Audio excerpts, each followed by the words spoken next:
camioneros, ¿cómo les va? Comienza con sentido público, 4 de la tarde y 1 minuto, 22 grados 5 la temperatura, fresquita la tarde, ideal para tomar algo en casa, tranqui, porque no sabes cuándo llueve, cuándo sale el sol, está rarísimo, de repente te agarra el chubasco personalizado. Para que no pase eso, una horita bajo techo mirando un programa que tiene información, tiene opinión, tiene firma de periodistas prestigiosos. El mejor equipo está aquí en Consentido Público, así que empezamos. Hay de todo. Martíncho.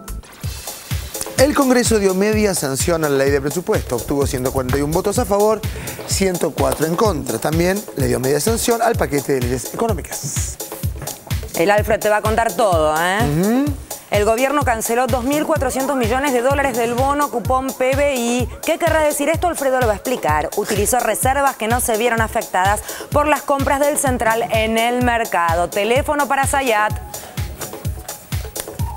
Ordenan liberaron a Zanola. El beneficio alcanzó a otros imputados en el caso de la mafia de los medicamentos. Curiosamente, Alfredo nos va a contar sobre esto. La Cámara Federal argumentó que ordenó liberarlo porque no le quedaba más remedio.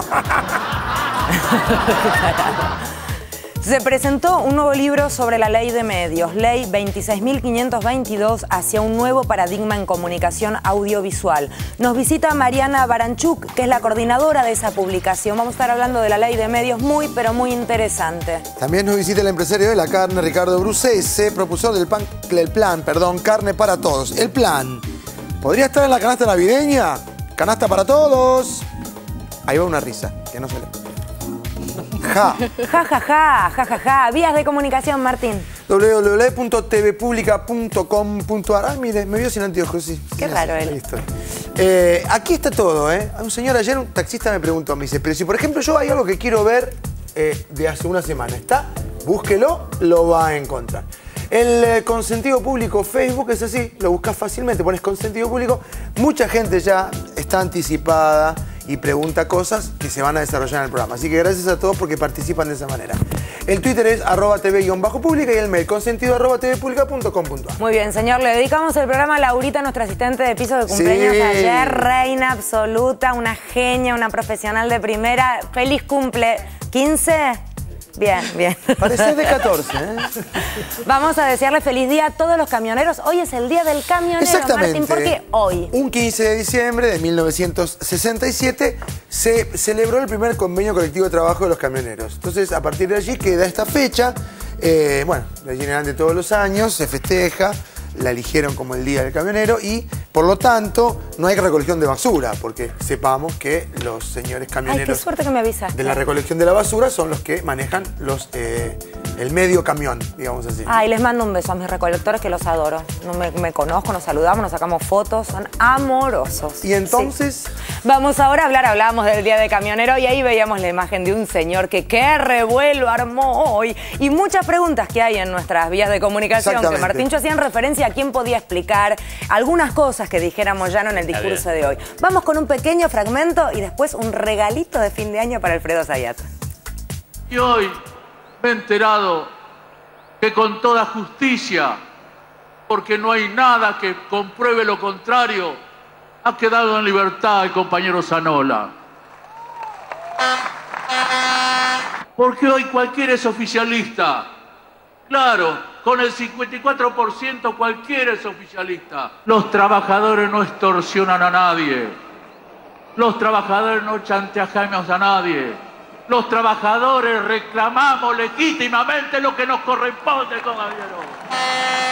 El mejor gobierno de la historia que le dio la dignidad a los trabajadores. Su presidente se llamó Juan Domingo Perón, compañero. No hubo otro gobierno mejor que el gobierno de Perón. Que no nos confundan. Que no nos confundan. Bueno, un fragmentito, fue muy extenso, dijo varias cosas y un extracto de algunas, las que consideramos así como para subrayar fueron estas. Alfred. Bueno, varias cositas, la verdad, de lo que fue el discurso de Moyano, que un primer punto es una primera un primer enfrentamiento que hay de la CGT, del líder de la CGT, con lo que es la administración kirchnerista. El primer gobierno de Néstor Kirchner, el primer gobierno de Cristina Fernández de Kirchner, y a los 5 días del comienzo del segundo mandato de Cristina Fernández de Kirchner, el líder de la CGT, y en este caso como líder de los camioneros, planteó un enfrentamiento, una toma de posición diferenciándose muy fuerte del gobierno, con fuertes reclamos del gobierno. Entonces uno puede empezar a hacer millones de especulaciones, va a haber 1 millón de especulaciones.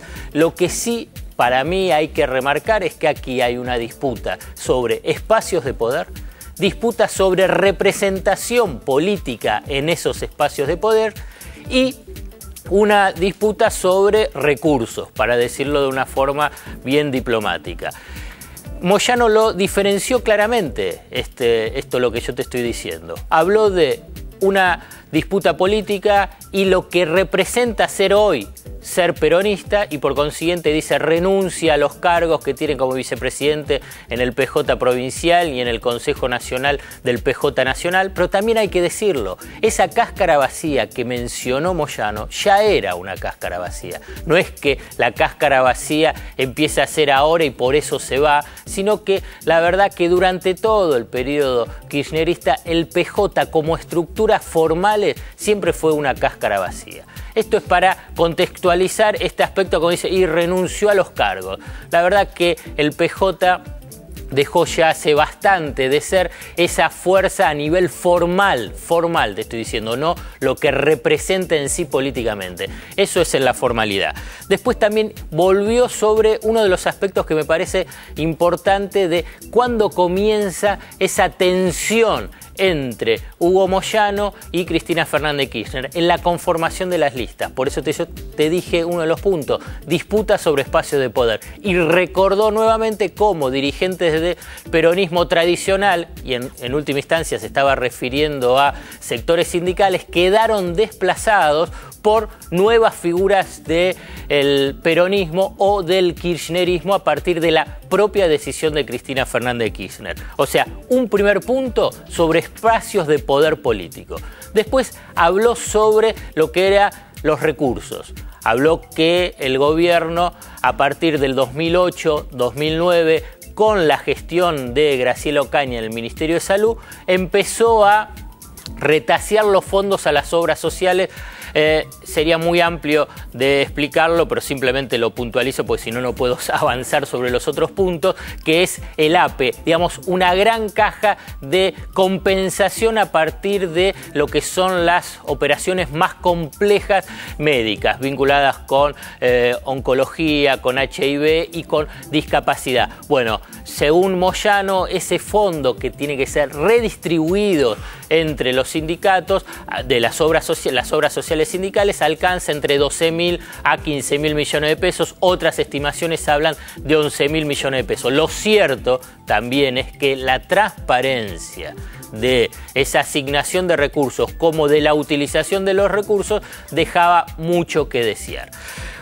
Otro de los puntos que mencionó vinculando con el tema de los recursos es el tema del impuesto al cheque, por qué las obras sociales tienen que seguir pagando impuesto al cheque. Y vinculando obra social y espacios de poder, saludó la liberación de uno de los dirigentes sindicales más importantes del sindicalismo, que es de Juan José Zanola, que estuvo durante 2 años. Hay que decirlo, la liberación de Zanola tiene que ver con que ya llevaba 2 años preso y según la Cámara de Casación o la Cámara Federal dice, bueno, si durante 2 años no hay sentencia, tiene que esperar el fallo en libertad y tiene que poner una fianza de 700.000 pesos. También hay que decirlo, también para contextualizarlo, que Zanola estuvo preso y sigue procesado por lo que se denomina la mafia de los medicamentos, que Moyano minimizó el tema de la mafia de los medicamentos,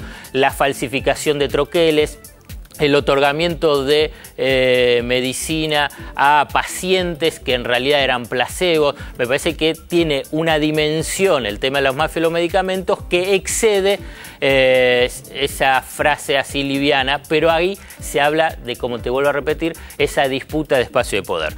Y después lo sindical.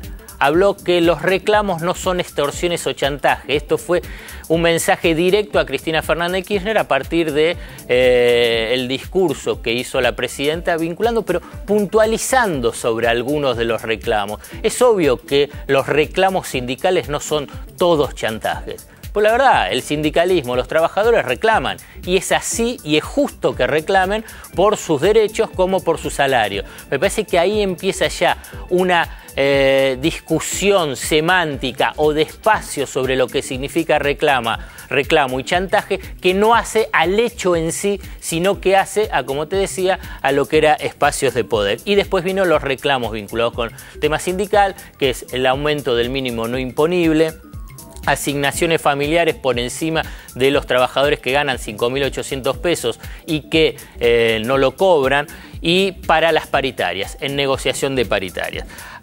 Y por último, porque si no fue tan largo, la verdad, dijo, si no, ganó con el especial de Alfredo. El 54%, la mitad de esos votos fueron de los trabajadores, diciéndole que no son todos los votos de Cristina Fernández de Kirchner por la propia Cristina Fernández de Kirchner, sino que el 50% son de los trabajadores, y le mandó también un mensaje que el mejor gobierno, según lo que considera el peronismo tradicional, fue el gobierno de Perón. Para cerrar, me parece que aquí hay una tensión muy fuerte y que hay que ver cómo sigue. A nivel social... ¿Cómo lo intuís? A nivel social, hay que decirlo, si es una comparación sobre imágenes, la verdad que la imagen positiva hoy de Cristina Fernández de Kirchner es la más alta de todos los políticos hoy en Argentina. Digamos, políticos quiero decir, no solamente los partidarios, sino los dirigentes sociales, dirigentes sindicales. Y la imagen negativa más baja, además de algunos otros políticos, está en Moyano. Pero no solamente por esta tensión que se da con el actual gobierno. Viene en arrastre esa imagen negativa. Pero eso es lo que es a nivel social, pero sigue teniendo un espacio de poder importante. Es el gremio de los camioneros. El gremio de los camioneros tienen la voluntad, la posibilidad, la potestad de frenar un circuito económico que después de la destrucción de los trenes se ha convertido en uno de los medios de transporte más importantes para el circuito económico. Yo te quiero hacer una pregunta porque lo vivo como una curiosidad con cierta intención. Digo, de alguna forma lo que pasa con Moyano es, hay un microclima sindical. O sea, hay un microclima sindical, él habla de un microclima, no a un clima general, pero los medios hegemónicos, por decirlo así, toman ese microclima y lo hacen nacional. No, bueno, pero existe. Más allá, cada uno después empieza a tomar posición o exacerba más alguna que otra declaración, pero digamos, la exposición de lo de Moyano es claramente una diferenciación muy fuerte del gobierno. Y por eso te digo, la primera gran diferenciación fuerte con la administración kirchnerista, porque además él remarcó, en el 2008 nosotros apoyamos, en el 2009 nosotros apoyamos, ahora, y ahí fue uno de los cortes que se transmitió aquí en Consentido Público, que es, ahora es fácil ser oficialista con el 54%, en cambio Moyano dice, antes yo estuve bancando los trapos junto con los trabajadores en momentos difíciles. Ahora, ¿él hace una reivindicación de alguna manera de Zanola al decir lo que dice? Porque lo que vos explicás es que no presupone inocencia. Sí.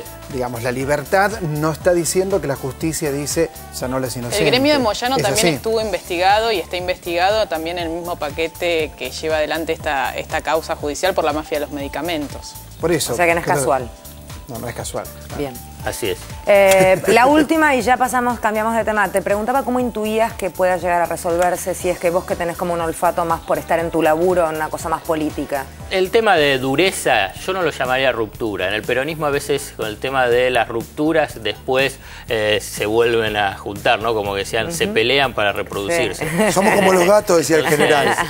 No nos estamos peleando, estamos reproduciendo. Se plantea inicialmente en un marco de negociación. Clarísimo. ¿Cómo evolucionará esa negociación? Bueno, habrá que ver, hay que esperar. Gracias, Alfredo. Vamos a pasar a números que asustan, que enojan, que horrorizan. Tiene que ver con la cantidad de mujeres muertas en los últimos 14 días aunque no lo creas, son 11 las víctimas de violencia. 11 mujeres asesinadas.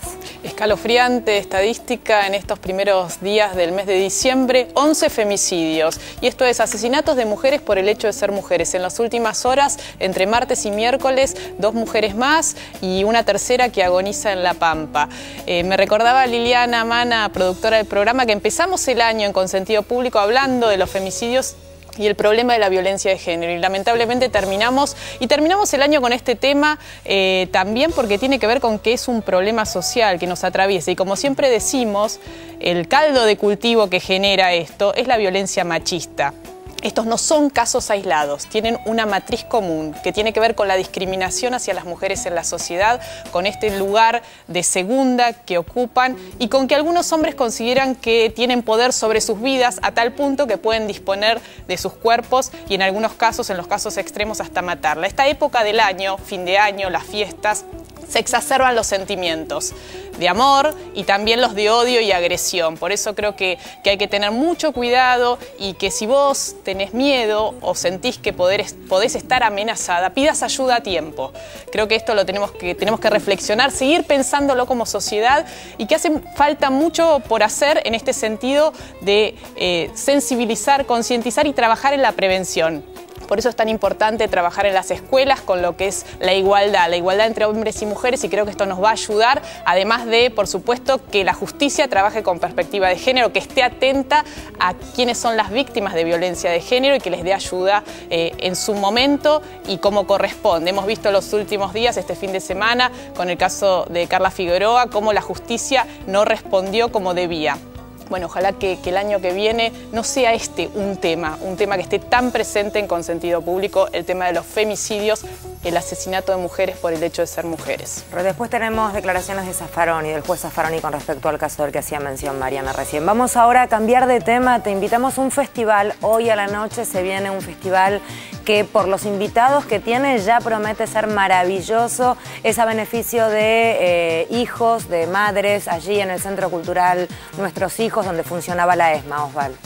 Sí, siempre decimos que todo lo que puede hacerse para favorecer el Centro Cultural Nuestros Hijos hay que hacerlo. Y la entrada cuesta 60 pesos a total beneficio. Ahora, fíjese quiénes van a estar presentes allí.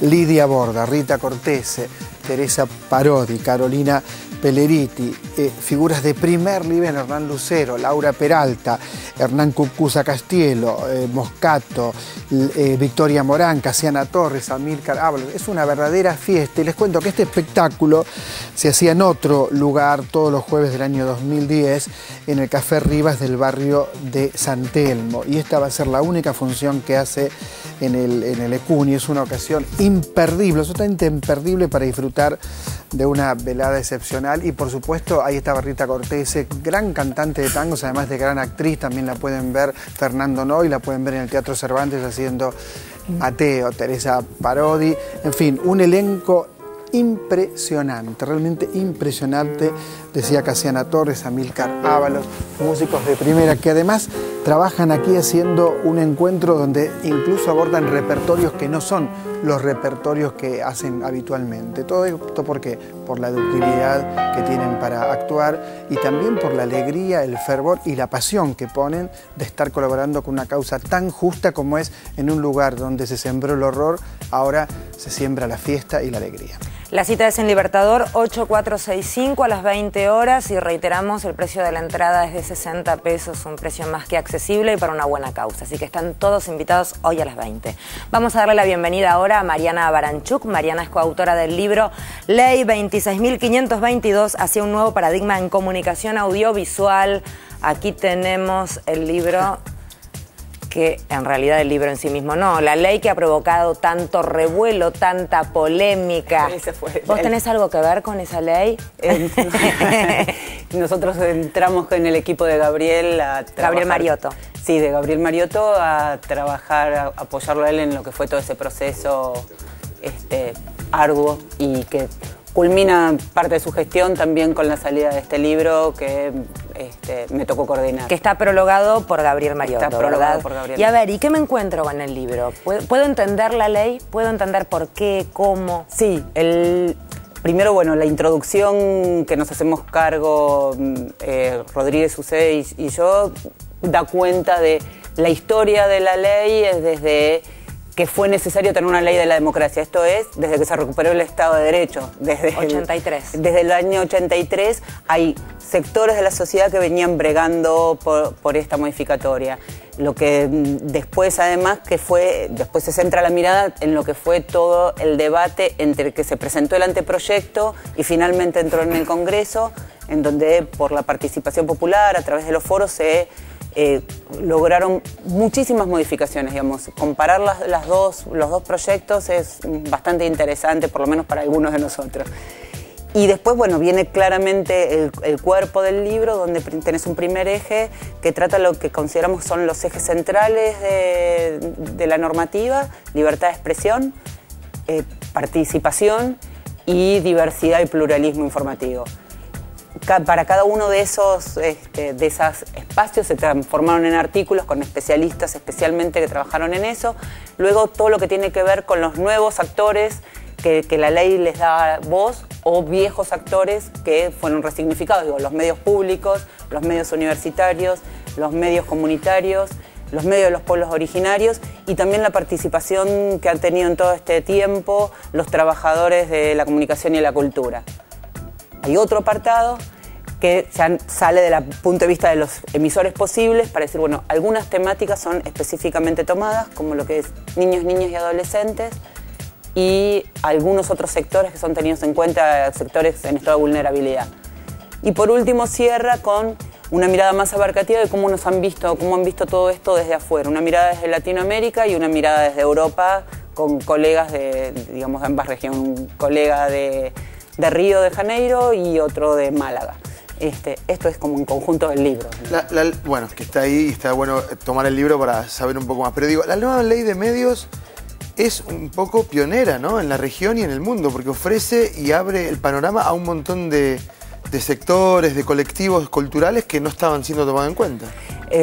Se trabajó mucho con legislación comparada, digamos, en el proceso de producción, digamos, los expertos que fueron convocados por Mariotto para llevar adelante, digamos, la redacción.